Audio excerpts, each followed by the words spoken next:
we are taking the Government of Canada to court. We are here today because of the government's response to the protests and blockades.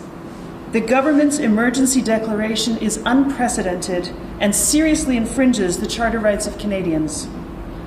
The government has brought in an extreme measure that should be reserved for national emergencies, a legal standard that has not been met.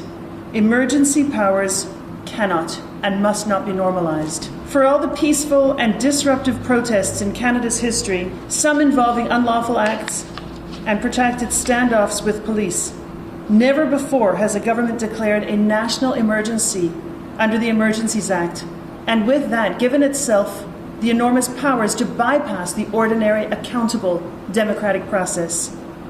Our commitment to equality and other rights is the reason that we strongly support the charter right to peaceful assembly. This is how marginalized people can stand up for their rights. Protest is how people in a democracy express and share their political messages of all kinds. We do not want to minimize the impacts that the protests are having on people across the country.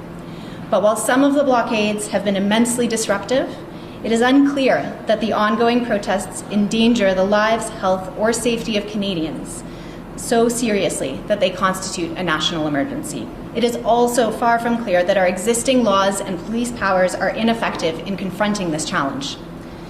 Police deal with extremely complex, difficult law enforcement situations every day. Local police across this country have cleared several highly disruptive border blockades and are successfully managing numerous other protests in communities across the country, all without emergency powers.